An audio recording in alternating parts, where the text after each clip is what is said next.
Hello and welcome guys, मैं हूं आपका अपना होम ट्यूटर निखिल सर। तो चलिए स्टार्ट करते हैं हमारी आज की क्लास एक और नए एग्जाम्पल के साथ, जो कि मैं लेने वाला हूं डी के गोयल से। तो आज का जो हमारा एग्जाम्पल है वो है एग्जाम्पल नंबर 20 फ्रॉम डी के गोयल, पेज नंबर 4.17। जिन लोगों के पास बुक है वो वीडियो को स्टॉप करके एक बार पहले क्वेश्चन पढ़ लेंगे। जिनके पास बुक नहीं है उनके लिए ऑलमोस्ट ये क्वेश्चन मैंने बोर्ड पे लिख दिया है। तो चलिए स्टार्ट करते हैं हमारा आज का क्वेश्चन बोलता है सबसे पहले कि 3 पार्टनर हैं ए बी सी, जो कि अपने प्रॉफिट को 9:6:5 के रेशो में शेयर कर रहे थे। अब वो चाहते हैं बिजनेस में एक नया पार्टनर आ जाए डी 1/4 शेयर ऑफ प्रॉफिट के लिए, यानी एक नए पार्टनर को बिजनेस में एडमिट करना चाहते हैं। इसके अलावा क्वेश्चन में और इन्फॉर्मेशन भी गिवन है।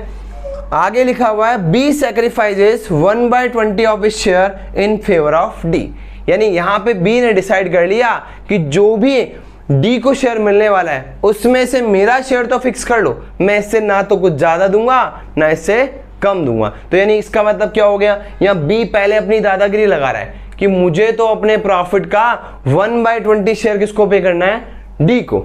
आगे पढ़ते हैं क्या लिखा हुआ है, and the rest of the sacrifice made by A and C, यानी बी ने तो पहले अपना रेशियो डिसाइड कर लिया, बाकी जो हमें किसको पे करना है, डी को पे करना है, वो कौन पे करेगा, ए और सी। किस रेशियो में करेंगे, 3:1 के रेशियो में। तो जैसा कि हम लोगों ने पढ़ा है कि नया पार्टनर जब बिजनेस में आता है तो पुराने वाले पार्टनर को सेक्रीफाइस करना पड़ता है। और मैंने आपको जब ये वीडियो स्टार्ट किया था स्टार्टिंग की क्लासेस में भी, जब मैंने आपको समझाया था कि हमें यहाँ पे सिर्फ एक ही चीज़ पे फोकस करना है, वो क्या है, हमारा सेक्रीफाइस रेशो। अगर आपने एक बार सेक्रीफाइस रेशो आइडेंटिफाई कर लिया तो फॉर्मूला लगा करके मैं इजीली न्यू रेशो कैलकुलेट कर सकता हूँ। तो मैं आज भी किस पे फोकस करने वाला हूँ, सेक्रीफाइस रेशो पर। तो स्टार्ट करते हैं। हमारा क्वेश्चन बोलता है कैलकुलेट करो sacrifice ratio and new ratio. तो जैसा कि मैं हर बार आपको एक अमाउंट लेकर के क्वेश्चन को सिंप्लीफाई करता हूं, उसके बाद मैं वहां पे फ्रैक्शन पुट कर दूंगा।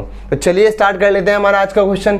मैं मान लेता हूं कि जो डी है उसको कंपनी यानी ए बी सी प्रॉफिट का 1 लाख रुपीज शेयर पे कर रहे हैं, यानी जो भी कंपनी को प्रॉफिट होगा उसमें से 1 लाख रुपीज किसको दे दिएगा, डी को दे दिया जाएगा।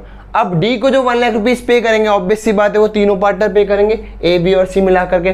तो मैं मान लेता हूं कि बी ने जो अपना शेयर डिसाइड किया है वो कितना है, 20,000 रुपीज। यानी बी ने पहले अपनी दादागिरी चलाई है डी से पहले, यहां दोनों की दादागिरी चल रही है, पहले तो बी की चल रही है और फिर डी की चल रही है। डी की कैसे चल रही है अभी हम लोग देख लेते हैं। तो सबसे पहले क्या बोला बी ने कि भाई तुझे जो भी प्रॉफिट मिलने वाला है ये किसका प्रॉफिट है, ये मैंने डी का प्रॉफिट निकाल लिया कि डी को 1 लाख रुपीज का प्रॉफिट मिल रहा है। तो बी ने बोला कि डी को जो भी प्रॉफिट मिलने वाला है उसमें 20,000 तो मैं पे कर दूंगा। तो मैंने क्या माइनस कर दिया, बी का शेयर माइनस कर दिया कि भाई 1 लाख में से 20 तो कौन पे कर रहा है, यहाँ पे बी पे कर रहा है। तो बचा क्या बताओ, 80,000 बचा। किसका 80,000 बच रहा है, ये बच रहा है डी का शेयर, यानी डी को 1 लाख मिलने वाले थे, 1 लाख में से 20 तो बी ने पे कर दिया। तो इसका 80,000 रुपीज किसका शेयर बच रहा है, डी का, जो डी किससे लेने वाला है, ए और सी से। किस रेशो में, 3:1 से। इसका मतलब क्या है कि अब डी अपनी दादागिरी चला रहा है, यानी नया पार्टनर बोल रहा है कि बी ने तो अपनी दादागिरी चला ली कि मुझे जो प्रॉफिट मिलने वाला था उसमें बी ने कितना दे दिया मुझे, 20,000। पर अब 80,000 जो मैं लेने वाला हूं वो दोनों पार्टनर से लूंगा, ए और सी से, वो भी किस रेशो में, 3:1 के रेशो में। तो क्या कर लेते हैं, 80,000 रुपीज डी जो है वो दोनों को सेक्रीफाइस करने को बोल रहा है, ए को भी और सी को भी। किस रेशो में बोला है, 3/4 और 1/4, यानी 3:1 में हो गया। तो 3/4 निकाल लेता हूं पहले मैं इसका, और 1/4 निकाल लेता हूं। सॉल्व कर लेते हैं, कितना हो गया, 2 टाइम्स कट रहा है तो कितना हो गया, 20 × 30 कितना हो गया, 60,000 रुपीज। और इसको सॉल्व करोगे कितना आएगा, 20,000 रुपीज। इसका मतलब क्या हो गया कि ए कितना सेक्रीफाइस कर रहा है, 60,000, सी कितना सेक्रीफाइस कर रहा है, 20,000। तो जिस तरह से मैंने आपको समझाया था कि डी को जो भी शेयर मिलने वाला है वो कौन कौन पे करेगा, ए पे करेगा, बी पे करेगा और सी पे करेगा। लेकिन यहाँ पे बी का शेयर तो मुझे पहले ही पता था, क्योंकि बी ने बोल दिया कि मेरी दादागिरी भी चलनी चाहिए कि मैं तो 20,000 रुपये पे करूंगा। बाकी जो डी को चाहिए वो ए और सी से किसी भी तरह से सेक्रीफाइस कर सकता है। तो ए ने कितना सेक्रीफाइस किया बताओ, 60,000। सी ने कितना सेक्रीफाइस किया, 20,000। तीनों का टोटल करो, 60 और 20, 80 और 20 कितना हो गया, 1 लाख रुपीज़, जो कि मैंने माना था कि 1 लाख रुपीज़ के लिए ही हमारा पार्टनर जो है बेसिकली वो डी एडमिट हो रहा है, तो डी का शेयर इस तरह से हम लोगों ने निकाल लिया। लेकिन ये सारी कैलकुलेशन मैंने किस में की है बताओ? अमाउंट में की। अब मैं क्या करने वाला हूँ, जो अमाउंट मैंने यहाँ लिखे हैं उनमें क्या लिख दूंगा मैं, इनका फ्रैक्शन लिख दूंगा, तो ये क्या हो जाएगा, हमारा क्वेश्चन सॉल्व हो जाएगा। तो जैसा कि आपने देखा, सबसे पहले मैंने क्या निकाला है, सबसे पहले मैंने सेक्रीफाइस रेशियो निकाला ए का और सी का, क्योंकि बी जो सेक्रीफाइस कर रहा है वो तो क्वेश्चन में गिवन है कि बी कितना शेयर सेक्रीफाइस अपने प्रॉफिट में से कर रहा है। तो मैं क्या करता हूँ, सबसे पहले डी का शेयर लिख लेता हूँ। तो बताओ डी का शेयर 1 लाख था क्या? नहीं था। डी का शेयर कितना था? 1/4। तो डी का शेयर लिखा मैंने कितना? 1/4। 1 लाख रुपीज़ को यहाँ से मैं हटा देता हूँ।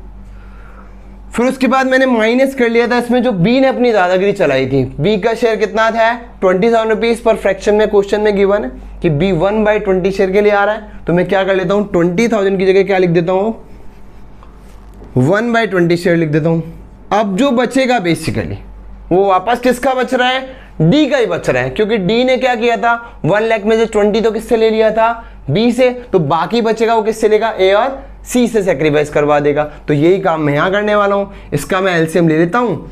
इसका एलसीएम कितना दिख रहा है आपको? 24 5 कितना हो गया? 20 और 21 20 हो गया। तो ये कितना बच गया? -1। तो कितना रह गया? 4/20। जैसा कि 80,000 आया था, 1 लाख में से क्या माइनस किया था मैंने? 20, तो 80 आया था। वैसे ही यहाँ क्या आ गया, इन दोनों के शेयर को माइनस करने के बाद 4/20। और फिर डी ने अपनी दादागिरी चलाई थी और डी ने क्या कहा था कि मुझे अपना जो रिमेनिंग शेयर चाहिए वो ए और सी से चाहिए। और किस रेशो में चाहिए बताओ?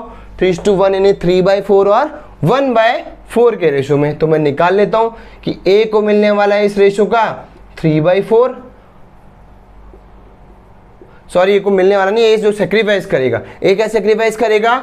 इस रेशो का 3/4 तो ए सेक्रीफाइस कर देगा और 1/4 कौन सेक्रीफाइस कर देगा? सी सेक्रीफाइस करेगा। सॉल्व कर लेते हैं। 4 से 4 कैंसिल आउट हो गया, कितना बच गया? 3/20। तो कौन सेक्रीफाइस कर रहा है? जैसे यहाँ निकाला था मैंने, 80,000 को मल्टीप्लाई किया था 3/4 से, यहाँ मैंने फ्रैक्शन निकाल लिया, 3/4 से मल्टीप्लाई कर लिया, तो ये वाला पार्ट आ गया। कितना आ गया? 3/20। कौन सेक्रीफाइस कर रहा है? ए सेक्रीफाइस कर रहा है। तो ए का तो सेक्रीफाइस मैंने निकाल लिया। अब मैं बात करता हूँ किसकी? सी की। इसको भी सॉल्व कर लेता हूँ। ये भी 4 से 4 कैंसिल आउट हो गया, कितना बचा? 1/20। ये कौन सेक्रीफाइस कर रहा है बताओ? सी सेक्रीफाइस कर रहा है। तो सी शेयर निकाल लिया, सी शेयर ऑफ सेक्रीफाइस। तो इस तरह से इन अमाउंट की जगह मेरे पास क्या आ चुके हैं? अब फ्रैक्शन आ चुके हैं। तो मैंने क्या निकाल लिया? बी का सेक्रीफाइस क्वेश्चन में गिवन था, ए और सी का सेक्रीफाइस मैंने निकाल लिया। तो मैंने आपको एक फॉर्मूला समझाया था, SON का समझाया था ना, बताओ क्या लिखा था मैंने? SON यानी सन जो होता है उसका फॉर्मूला मैं आपको पहले बता चुका हूँ। पर हमें कैलकुलेट क्या करना है? सेक्रीफाइस तो मैं कैलकुलेट कर चुका हूँ, मुझे क्या कैलकुलेट करना है यहाँ पे? अब न्यू रेशो। तो SON में से n को मैं इधर ले आता हूँ, जैसे मैंने पहले बताया था। तो ये हो गया ओल्ड रेशो माइनस, इसको उधर ले आता हूँ, SR का मतलब है सेक्रीफाइस रेशो। अब यहाँ सेक्रीफाइस कौन कर रहा है बताओ? तीनों सेक्रीफाइस कर रहे हैं। बी ने तो अपना शेयर खुद ने डिसाइड किया था और ए और सी से डी ने दादागिरी के चलते हुए डिसाइड करवा लिया था। तो निकाल लेते हैं हम लोग न्यू रेशो। किस किस का निकलेगा?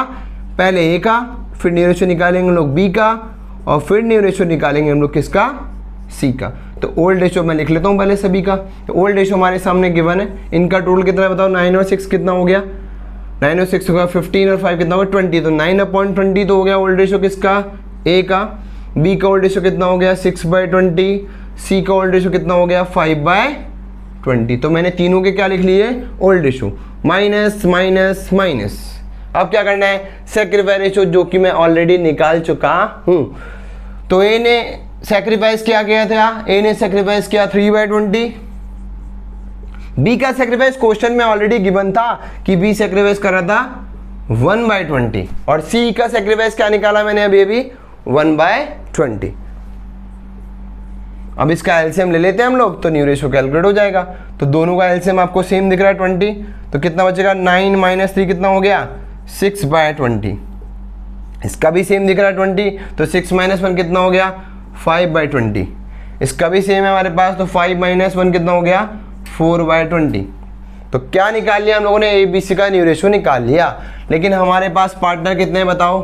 4 पार्टनर। तो क्या निकालेंगे हम लोग चारों पार्टनर का न्यू रेशो? तो लिख लेते हैं A, B, C and D का जो न्यू रेशो आएगा वो ए का तो आ गया हमारे पास 6/20, बी का आ गया 5/20, सी का आ गया हमारे पास 4/20 and D share of profit is already given in question.